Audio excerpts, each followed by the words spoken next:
جیسے باقی خطوں کے اندر پہنچیں گے تو امپورٹ بل جب بڑھ جاتا ہے تو الٹیمیٹلی پاکستان کے اندر پہلے ہی مہنگائی عام آدمی کے بس سے باہر ہے، تو مزید اس کے اندر اضافہ ہوگا، تو معاشی طور پر بھی جو ہے وہ بڑی پریشانی ہوگی پاکستان کے لیے بھی، اور ایران کے لیے بھی پریشانی ہوگی۔ پھر ایران گیس پائپ لائن منصوبہ ہے، اس پر پاکستان کو جرمانہ بھی ہوگا، اور امریکہ اور باقی طاقتیں اس کی رکاوٹ پیدا کر رہی ہیں۔ پھر پاکستان اس پوزیشن میں بھی نہیں ہے کہ وہ کوئی جو ہے وہ ایران کی حمایت کر سکے، تو ممکن ہے ایرانی پریزیڈنٹ کا جو دورہ ہے 2 دن بعد وہ ملتوی ہو جائے، یہ توقع کی جا رہی ہے۔ اچھا، مزید اب کتنا اس کا نقصان ہوا ہے اس پر ہم بات کرتے رہیں گے۔ اب ہم بات کریں گے پاکستان کی جو داخلی سیاست ہے، وہ بڑی اب جو ہے وہ تلخ ہوتی جا رہی ہے۔ اسٹیبلشمنٹ اور تحریک انصاف کے مابین خلیج بڑھتی جا رہی ہے۔ عمران خان کے بیانات کے بعد اور جو اسٹیبلشمنٹ کی کارروائیاں ہیں ان کے بعد یہ معاملات بڑھ رہے ہیں۔ ہم نے دیکھا ہے عمران خان اور بشرا بی بی، ان دونوں کے حوالے سے جو ہے وہ جس طرح عمران خان خدشے کا اظہار کر رہے ہیں، اب مراد سعید نے بڑی سخت اسٹیٹمنٹ دی ہے، لیکن اس سے پہلے آپ کو بتا دوں کہ شیر افضل مروت رات کو پنجاب میں داخل ہوئے، تلہ گنگ کے اندر عوام نے بڑا استقبال کیا۔ آج انہوں نے لاہور پہنچنا ہے، لاہور کے اندر شہریار افریدی اور بہت سارے رہنما مختلف حلقوں کے اندر ضمنی انتخابات کے اندر کمپین میں مصروف ہے، آج جلسے ہیں، لیکن اس سے پہلے کریک ڈاؤن شروع کر دیا گیا ہے، گرفتاریاں شروع کر دی گئی ہیں، اور مبینہ طور پر 80 لوگوں کو اٹھا لیا گیا ہے، صرف اس لیے کہ جلسہ نہ ہو سکے۔ آپ دیکھیے، ایک طرف نون لیگ کی ساری لیڈرشپ ہے، ایک طرف یہ سیکنڈ لائن لیڈرشپ ہے، بلکہ تھرڈ لائن، لیکن اس کا بھی مقابلہ کرنے کی پوزیشن میں نہیں ہے۔ مریم نواز اور نواز شریف کے جلسے میں پوری مشینری استعمال کر کے اتنے بندے نہیں آتے جتنے شیر افضل مروت کے نکلنے سے آ رہے ہیں۔ عمران خان تو دور کی بات ہے، یہ اس وقت جو ہے وہ لیول ہے، لیکن یہاں پر جو ہے وہ گرفتاریاں شروع ہو گئی ہیں جی، اور کریک ڈاؤن شروع ہے۔ میاں شہزاد فاروق کے دفتر پر بھی چھاپا مارا گیا ہے، اور مزید یہ حالات جو ہے وہ اسی طرح خراب کیا جا رہا ہے۔ ایک اور خبر ہے جی، عادل سعید عباسی، یہ جرنلسٹ ہیں، انہوں نے یہ خبر دی ہے کہ تندور والی جو خاتون ہے مریم نواز، وزیر اعلیٰ پنجاب مریم نواز کے احکامات پر مری انتظامیہ نے اسرائیل پر حملہ کر دیا، اور مری میں مریم نواز کی رہائش گاہ کے قریب 5 مرلے پر سفید پوش آدمی کا جمع پونجی سے بنایا گیا سٹرکچر مسمار کر دیا ہے۔ اسرائیلی شہری نے وہ اب اسرائیلی یہ تنظیم چونکہ کہہ رہے ہیں گزشتہ 3 سال سے نقشہ جمع کروا رکھا ہے،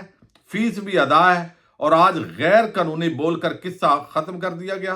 اس کے ساتھ ہی سرکاری ریٹائرڈ افسر کی غیر منظور شدہ بلڈنگ ہے جس کو انتظامیہ نے لفٹ تک نہیں کروائی۔ یہ ہوتا ہے انصاف، اور ایسے بنتے ہیں عوامی لیڈر، یعنی غریب آدمی جس نے جمع پونجی وہاں پہ لگائی، نقشہ جمع کروایا، قانونی تقاضے پورے کیے، فیس بھی دی۔ چونکہ اب جو ملکہ معظمہ ہے ان کے ساتھ رہائش ہے، تو یہ ذرا غریبوں کے محل جو ہے نا، یہ چھوٹی چھوٹی جھونپڑیوں کو ہٹا دیا جائے تاکہ وہ یہاں سکون کا سانس لے سکیں۔ جیسے بلاول ہاؤس کے لیے سندھ کے ارد گرد کے سارے بنگلے زبردستی ان پر قبضہ کیا گیا، اونے پونے زبردستی خرید لیے گئے، تاکہ وہاں پہ جو یعنی یہ شریف اور زرداری خاندان کو ایسے لگتا ہے کہ پاکستان سودا کر کے دے دیا گیا ہے، یعنی کہ یہ آپ کا ملک ہے بھائی، باقی تو اس کے اندر خواہ مخواہ ہے۔ تو یہ عادل سعید عباسی کی بہرحال سٹوری ہے، مریم نواز اس پر اپنا موقف دے سکتی ہیں۔ اب مراد سعید جو ہے انہوں نے بڑی سخت گفتگو کی ہے، اور جو یہ بھی اسٹیبلشمنٹ اور ہماری جو لیڈرشپ ہے عسکری، ان کو پیغام دیا گیا ہے جنگل کا قانون۔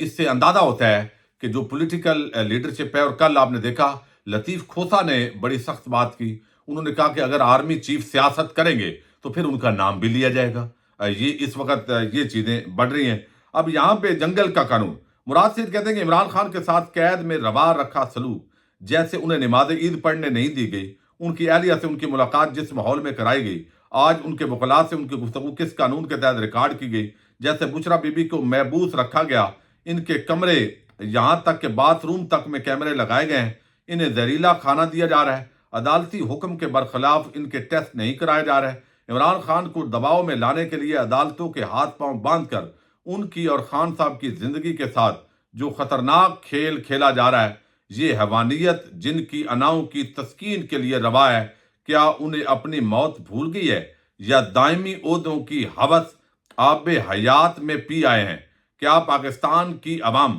اپنے خون پسینے، یہ بڑا عام جملہ انہوں نے لکھا ہے مانی خیز،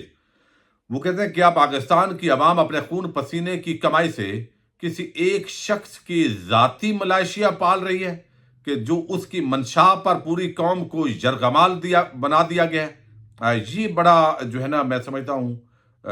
یہ اس سے آگے اندازہ ہوتا ہے کہ تحریک انصاف کے جو راستے بند کیے جا رہے ہیں، جو کارروائیاں کی جا رہی ہیں، آنے والے دنوں کے اندر اس تلخی میں کس سطح کا اضافہ ہونے جا رہا ہے۔ چونکہ ذاتی ملائشیا کا لفظ استعمال کیا ہے، چونکہ ٹیکس پیئر کے پیسے پہ جب ادارے، آپ پولیس دیکھتے ہیں، دیگر ادارے ہیں، تو جب تنخواہ پاکستانی قوم دیتی ہے تو اسی قوم کے مینڈیٹ کو اڑا دیا جائے اور سامنے کھڑا ہو جائے اس قوم کے سامنے، تو پھر یہ چیزیں جو ہے مزید تلخی کی طرف جاتی ہیں۔ اب یہاں پہ انہوں نے کہا ہے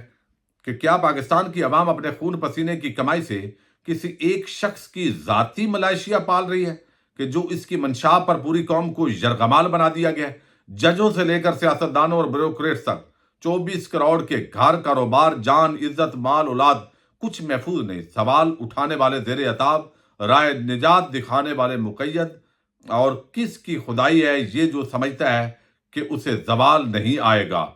یہ جو ہے وہ انہوں نے ظاہر ہے اسٹیبلشمنٹ پر تنقید کی ہے۔ تو اس سے اندازہ ہوتا ہے کہ جو معاملات ہیں وہ گھمبیر ہوتے دکھائی دے رہے ہیں، اور دوسری طرف تحریک انصاف اور عمران خان کے خلاف جو کارروائیاں ہیں وہ مزید جو ہے وہ تیز ہو گئی ہیں۔ دیکھتے ہیں آنے والے دنوں کے اندر کیا ہوتا ہے۔ پاکستان زندہ باد، پاک فوج پائندہ باد۔